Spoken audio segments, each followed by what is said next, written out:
Halo, selamat pagi pemirsa, apa kabar? Semoga sehatlah selalu dimanapun Anda berada. Pemirsa, kebocoran anggaran di negeri ini bukanlah isu baru.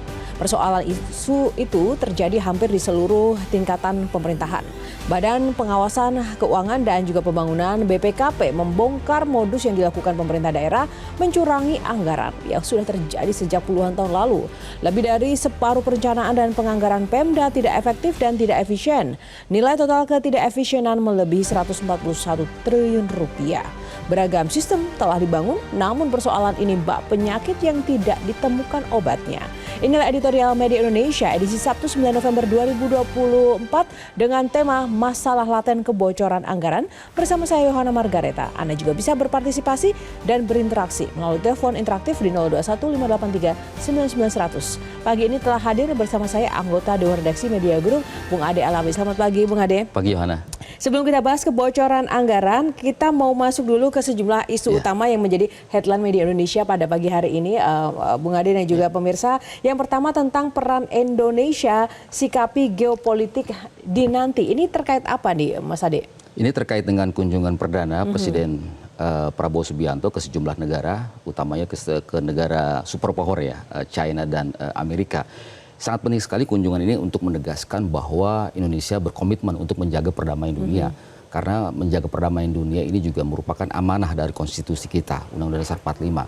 Nah, oleh karena itu maka harus patut kita apresiasi kunjungan perdana ini dan kita harapkan Presiden kita bisa membawa pesan-pesan perdamaian karena peran serta dari Indonesia sebagai negara yang mempelopori gerakan non-blok, bebas aktif tetapi juga aktif juga menjaga perdamaian dunia, ini harus betul-betul kita apresiasi dan dunia juga menanti itu karena penting semua negara tidak boleh diam.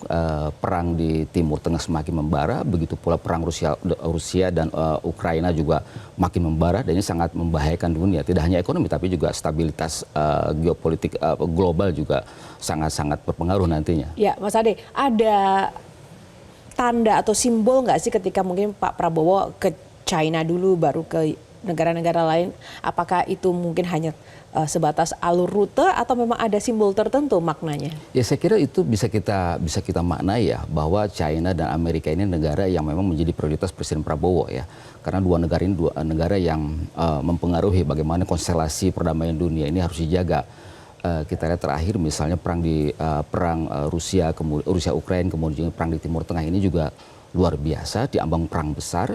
Dan malah beberapa informasi yang kita dapatkan adalah fasilitas nuklir juga mendapatkan ancaman, misalnya seperti ini kan sangat berbahaya kalau kita biarkan. Nah, oleh karena itu maka ini langkah ini patut kita apresiasi. Oke, baik, itu tadi terkait dengan peran Indonesia sikapi geopolitik di nanti dan ini merupakan kunjungan perdana rangkaiannya untuk Presiden Prabowo. Kita tunggu gebrakannya seperti apa. Yang kedua, kita masuk ke headline terkait dengan polisi blokir rekening tersangka judi online. Nah, judi online ini juga merupakan tidak hanya pada pemblokiran saya kira ya. Yang paling penting adalah bagaimana keterkaitan sejumlah pihak ya, terutama pihak swasta itu terkait dengan pejabat tertentu. Karena bagaimana misalnya pelaku judi online di Kementerian Komunikasi dan Digital salah satunya adalah dari pihak swasta. Yang bersangkutan sebelumnya pada 2023 itu gagal masuk dalam menjadi tim pemblokiran atau tim yang menangani judi online, tapi kemudian dimasukkan oleh oknum tertentu. Nah, ini menurut saya ini momentum juga bagaimana pemerintah yang menegaskan bahwa judi online ini merupakan sebuah keadaan darurat ya, keadaan darurat nasional sangat berbahaya.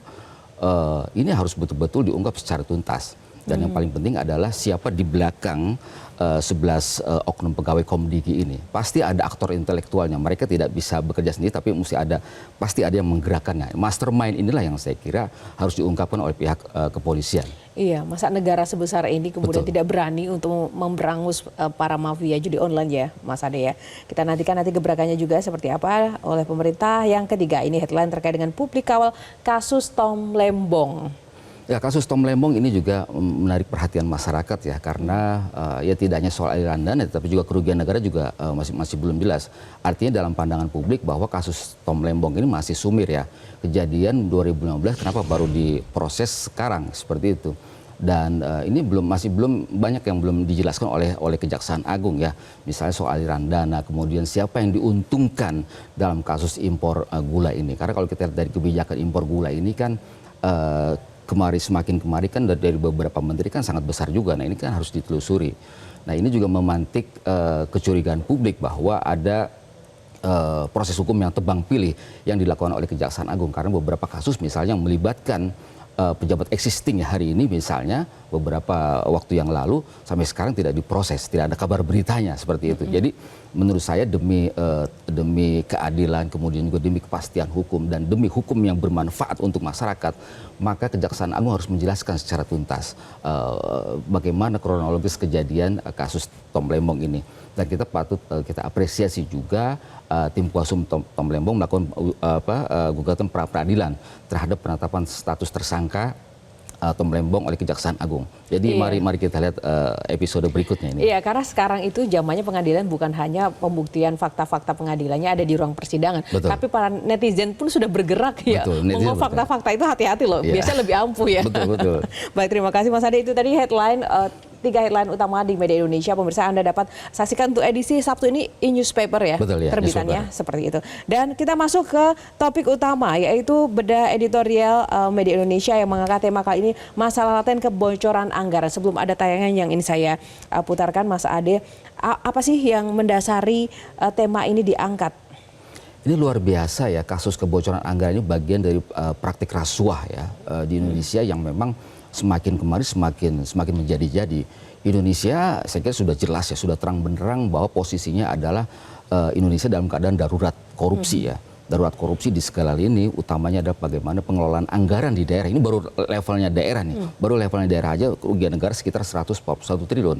Dan kebocoran anggaran negara yang disampaikan oleh Kepala BPKP, Kepala Badan Pengawasan Keuangan dan Pembangunan, Pak Ateh, beliau mengatakan ada 7 modus kecurangan atau 7 modus korupsi yang dilakukan oleh kepala daerah, sehingga kemudian anggaran di daerah ini mengalami kebocoran. Ini luar biasa menurut saya. Kalau kita lihat dari 7 modus, misalnya soal suap, gratifikasi, kemudian juga anggaran yang dimanipulasi dan sebagainya, 7 modus kecurangan kepala daerah ini yang kemudian mengakibatkan anggaran negara ini mengalami kebocoran 53%, ini jelas bukan karena kebodohan kepala daerah, tetapi karena memang akal-akalan. Ada mensreanya sudah jelas di sini, bukan karena kebodohan. Nah ini yang saya kira juga harus ada penjeraan bagaimana kepala daerah ini dan seluruh unsur yang terlibat dalam korupsi di daerah harus diberikan efek jerak yang seberat-beratnya.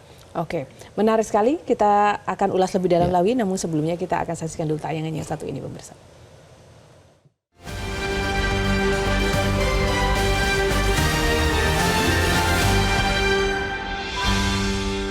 Masalah laten kebocoran anggaran.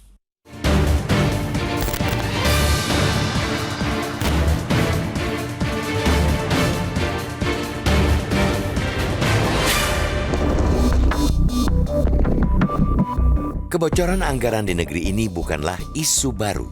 Persoalan laten pengelolaan anggaran negara itu terjadi hampir di seluruh tingkatan pemerintahan. Belakangan, Badan Pengawasan Keuangan dan Pembangunan atau BPKP kembali membongkar modus yang dilakukan pemerintah daerah untuk mencurangi anggaran. Modus itu sudah terjadi sejak puluhan tahun lalu. Hasil pengawasan BPKP pada 2023 menunjukkan lebih dari separuh perencanaan dan penganggaran Pemda tidak efektif dan tidak efisien. Angkanya sangat tinggi, mencapai total rata-rata 53,95%. Nilai total ketidakefisienan tersebut melebihi 141 triliun rupiah. Ketidakefektifan pengelolaan anggaran inilah yang membuka celah kebocoran anggaran yang menurut BPKP modusnya tidak berubah sejak puluhan tahun silam. Meskipun beragam sistem dibangun, modus pencurian uang negara lewat penganggaran ternyata masih bisa dilakukan. Modus pertama yang dilakukan Pemda ialah manipulasi perencanaan dan penganggaran. Kecurangan ini yang paling banyak ditemukan BPKP. Modus lainnya ialah suap dan gratifikasi, nepotisme, serta kronyisme dalam perizinan. Selain itu, ada juga modus yang memanfaatkan diskresi kebijakan. Modus ini kerap dijadikan alasan dalam melakukan tindakan-tindakan kecurangan. Kemudian, modus penggelembungan harga pada proyek atau pengadaan barang dan jasa juga masih dipakai para pelaku rasuah. Modus berikutnya ialah pungutan liar dalam pemberian izin serta manipulasi dalam penatausahaan dan pelaporan keuangan. Ini juga masih marak dilakukan oknum-oknum yang gemar menggerogoti uang rakyat. Buruknya pengelolaan anggaran daerah juga tercermin dari minimnya jumlah Pemda yang melakukan penerapan pengendalian kecurangan yang sudah memadai. Hanya 9% dari total Pemda yang terdiri dari 514 kabupaten kota yang tersebar di 34 provinsi yang sudah melakukan itu. Sisanya yang 91% tidak masuk kategori memadai dalam penerapan pengendalian kecurangan. Data tersebut jelas menggambarkan buruknya sistem dalam tata kelola anggaran. Seakan para pengguna kuasa anggaran ini enggan untuk berbenah atau memang sengaja tidak ingin berbenah karena menganggap celah itu sebagai ladang keuntungan mereka. Persoalan laten kebocoran anggaran ini menjadi penyakit yang tidak ditemukan obatnya. Padahal beragam sistem telah dibangun. Sistem pengadaan barang dan jasa secara elektronik bahkan telah diterapkan di hampir semua lembaga pemerintahan. Pun sejumlah lembaga turut melakukan pendampingan dalam pembenahan tata kelola anggaran Pemda. Mulai dari KPK, Kejaksaan Agung, hingga lembaga-lembaga auditor. Namun nyatanya kebocoran tetap tidak bisa dihindarkan. Sejumlah kasus korupsi yang ditangani KPK ataupun kejaksaan ternyata justru dilakukan dengan mengakali sistem e-katalog dan e-procurement dengan cara persekongkolan. Para pelaku telah menyepakati harga dan sudah ada pemenangnya. Sebagus apapun sistem dibangun, tampaknya para pencuri anggaran tetap menemukan celah untuk mengakalinya. Inilah pekerjaan rumah bagi pemerintahan Prabowo Gibran. Komitmen Presiden ke-8 tersebut untuk mengatasi kebocoran anggaran di berbagai level yang ia ungkapkan saat pidato pelantikan sangat ditunggu realisasinya. Jangan sampai anggaran yang seharusnya sepenuhnya untuk rakyat terus-teruskan disedot oleh oknum-oknum culas demi memperkaya diri dan kelompoknya semata. Jangan ada lagi inefisiensi, celah penyimpangan, dan ruang patgulipat. Karena sesungguhnya semua dana APBN harus terserap untuk pembangunan demi sebesar-besarnya kesejahteraan rakyat.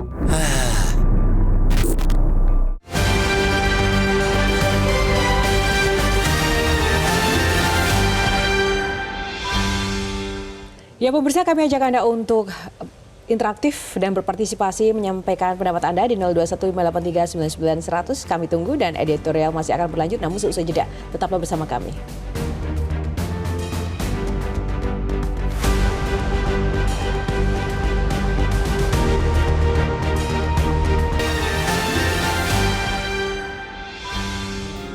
Media Indonesia mengajak Anda untuk mengakses fitur premium e-paper. Dengan sajian konten berbasis intelektual dan meneguhkan kebangsaan, Media Indonesia tampil dengan lebih dinamis melalui e-paper Media Indonesia yang dapat Anda akses kapan saja, di mana saja. Caranya mudah, download aplikasi Media Indonesia di Android atau ketik link e-paper.mediaindonesia.com atau bisa scan QR Code pada layar kaca Anda. Klik tab e-paper di bagian samping layar tablet Anda. Daftarkan data diri, serta pilih paket berlangganan e-paper Media Indonesia sesuai dengan kebutuhan Anda. Nikmati juga bonus spesial tambahan 4 halaman rubrik fokus setiap hari. Semua bisa Anda dapatkan hanya di e-paper Media Indonesia. Untuk informasi lebih lanjut, hubungi customer service di nomor 0811 1201 2018 atau kunjungi media sosial @mediaindonesia. Media Indonesia, referensi bangsa. Jangan lupa pemirsa langganan e-newspaper Media Indonesia. Dan sebelum kita ulas bersama Mas Adi Alawi, kita akan tersambung dulu dengan sejumlah penelpon yang sudah antri di line telepon kami. Yang pertama ada Pak Yunus Luat dari Tanjung Selor, Kalimantan Utara. Pak Yunus, selamat pagi. Selamat pagi, salam sejahtera untuk seluruh warga NKRI tercinta. Salam sejahtera. Silakan Bapak, singkat, padat, dan jelas. Boleh ya Pak?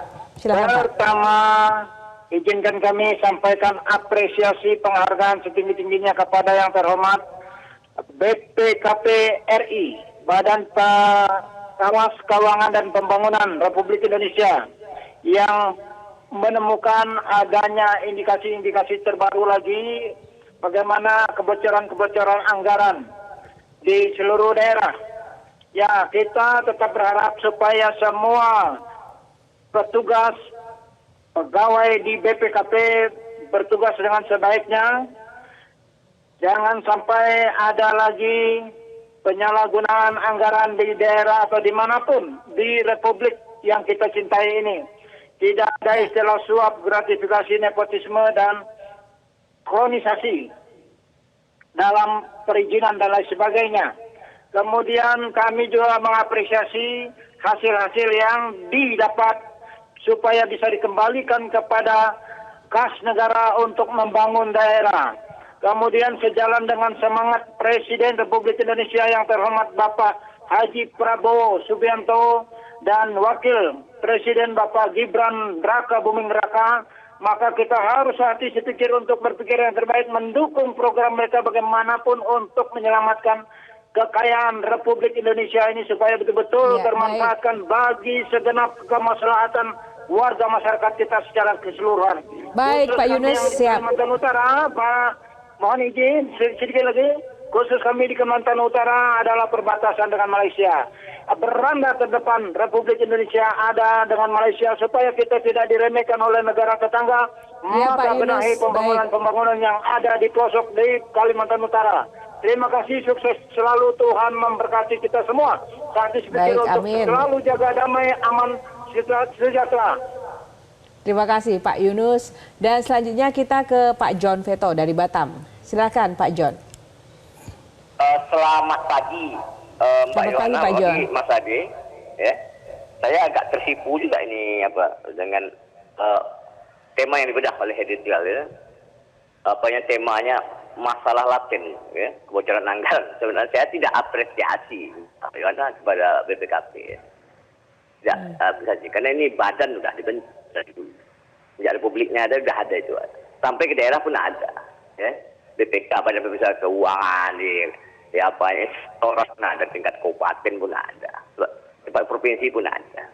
Tapi ini bukan tergantung kepada anggaran kebocorannya, Mbak Yohana, Mas Adi. Ya. Ini manusianya. Ini memang tabiat dan kelakuan manusianya. Sumber daya manusianya. Yang betul-betul tidak tidak lihat. Ini namanya pengkhianat menurut saya. Ya, boleh dikatakan pengkhianat ini. Karena ini aja yang kita coba bayangkan. Dengan sulitnya ekonomi masyarakat sekarang. Dengan duit yang begitu banyak tidak diapakan. 140 triliun itu. Kalau itu mengalir diapakan dengan sesuai dengan apa? Dengan peruntukannya, ini kan hidup ekonomi masyarakat. Mengalirkan kan ambillah sekian persen itu yang sampai ke masyarakat. Strategi pembayaran ini, pembayaran itu, belanja ini, belanja itu, bisa. Cuma ini pengkhianatan kepada bangsa. Kenapa saya bilang begitu? Ini aja yang kita apa? Ada lagi lemahnya satu, Mbak Mas Adi. Itu undang-undang perampasan aset sudah berapa puluh tahun. Kalau tidak salah di 2008 tidak salah itu. Sampai sekarang nggak gol-gol. Ya, harapan Anda apa Pak John? Harapan saya dengan pemerintahan baru nih, Bapak Prabowo dengan semangatnya menggabungkan, ada 3 item yang diselesaikan dia tuh. Prioritas itu. Korupsi, sudah itu judol, narkoba. Cobalah. Baik. Ini bukan makinnya kecil, satu adalah narkoba lah. Kita sekarang tidak kaget dengan narkoba ditangkap 1 ton. Ya, terima kasih. Tidak kaget kita. Terima kasih Pak John Veto dari Batam, Kepulauan Riau. Dan pemirsa, sebelum kita bahas bersama Mas Ade Alawi, kita akan jadi dulu. Sesaat lagi editorial Media Indonesia akan kembali.